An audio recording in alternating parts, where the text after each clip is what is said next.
Hey everyone, welcome back to Native Speakers Channel. I'm Sarah, and I'm so glad you're here with us today. We have a fascinating topic that I think will help you not only with your English, but also with your general communication skills. Thanks, Sarah.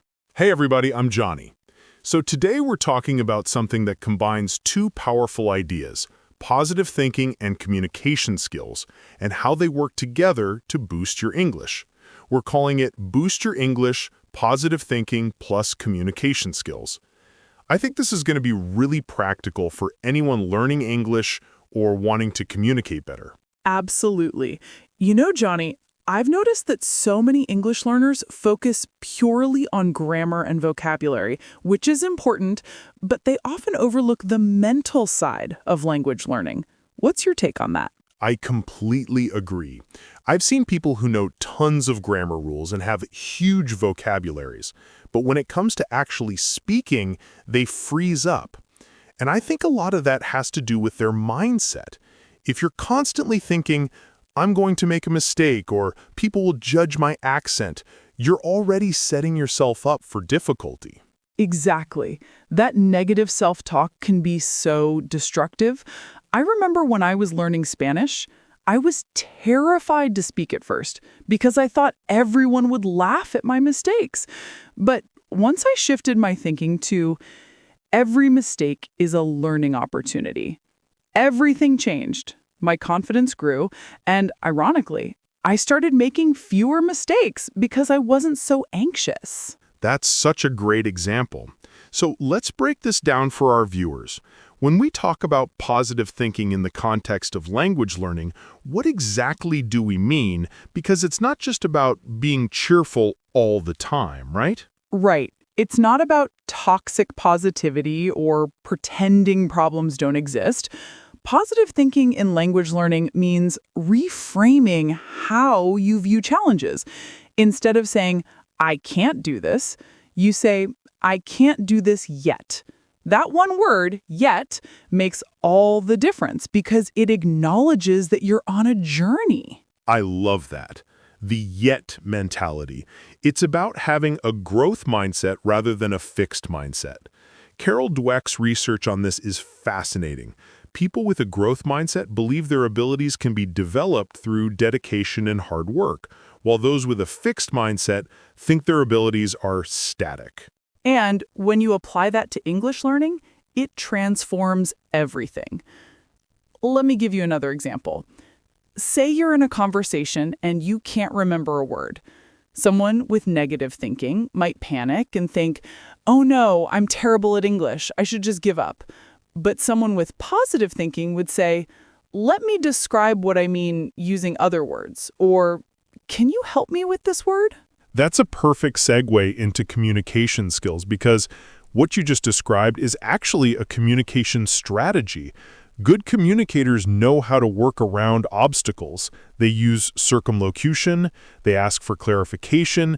They're not afraid to say, I don't understand. Could you explain that differently? Yes. And here's where positive thinking and communication skills really intersect.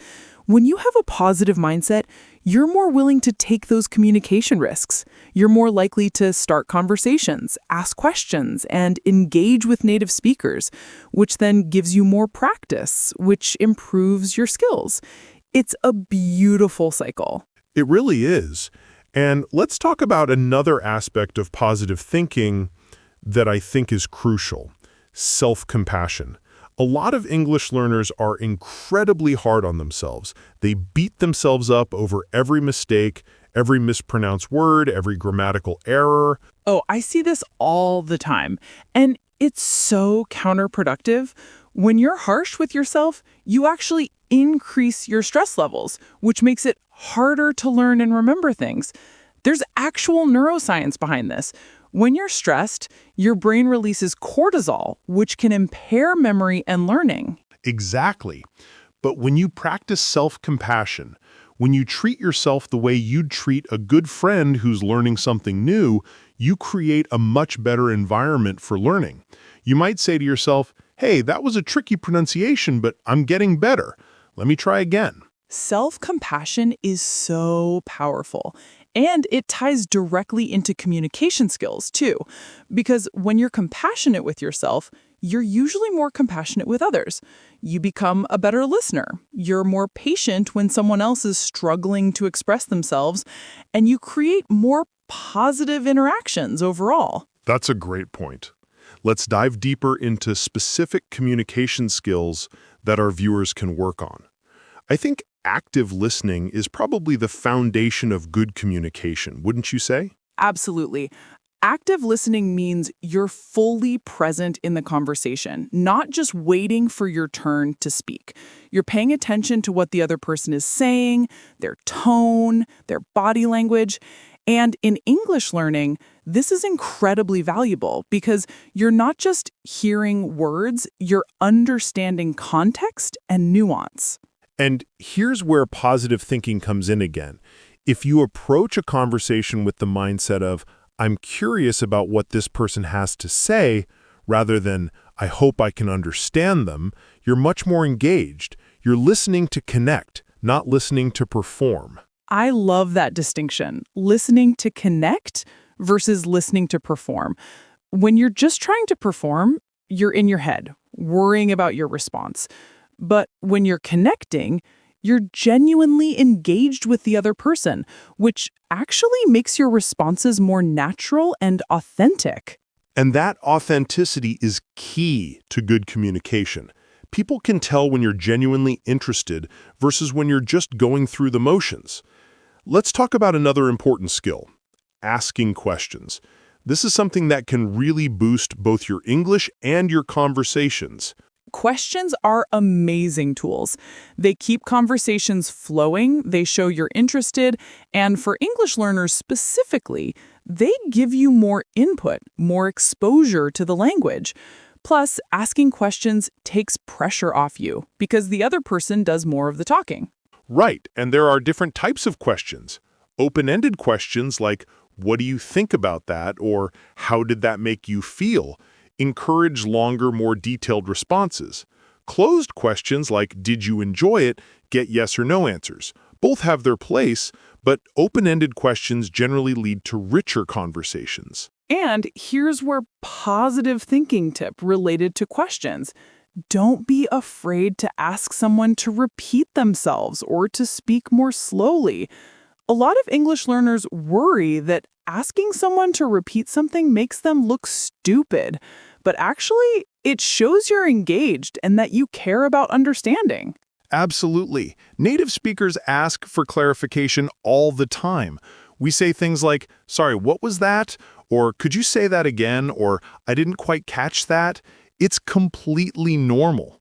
In fact, it's a sign of good communication. Let's talk about another aspect of communication that I think is really important: non-verbal communication.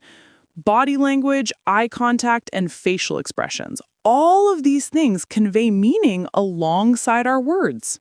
Yes, and this is culturally specific too, which makes it interesting.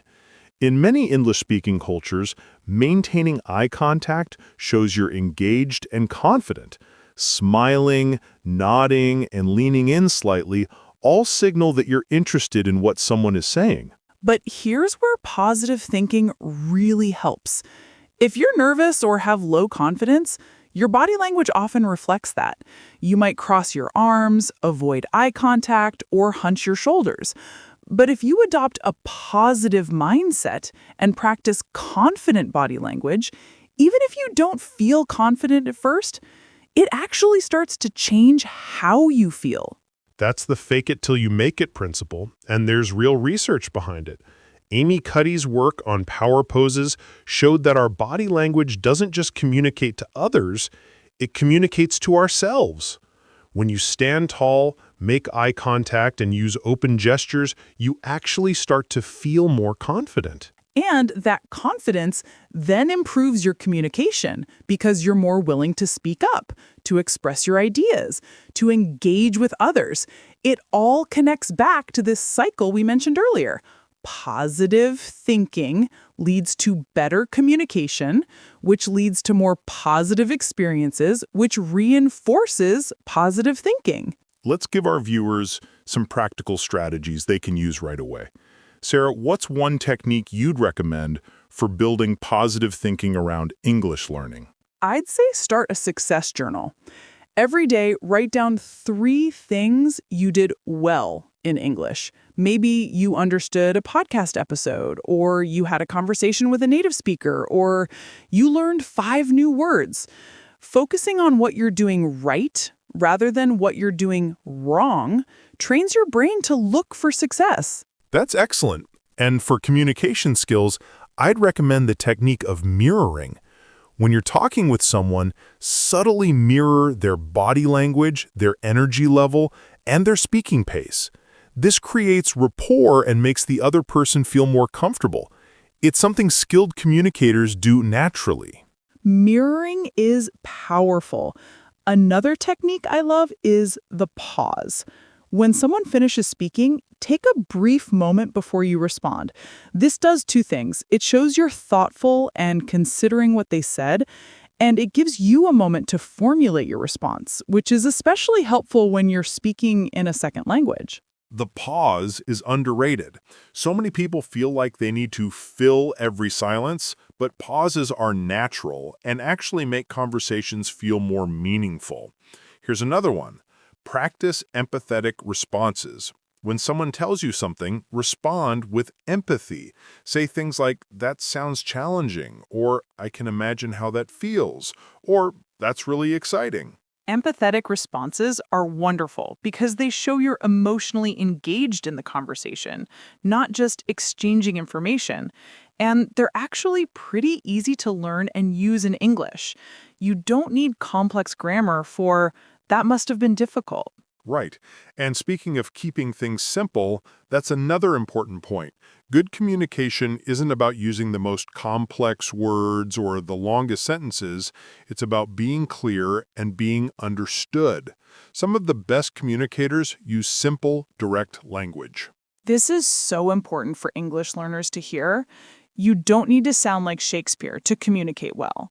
In fact, trying to use overly complex language often backfires because it doesn't sound natural and it's more likely to contain errors. Exactly. There's a quote I love. If you can't explain it simply, you don't understand it well enough. I think that applies to communication too. The goal is clarity, not complexity. Which brings me to another point, storytelling. Oh, storytelling is such a powerful communication tool. Humans are wired for stories.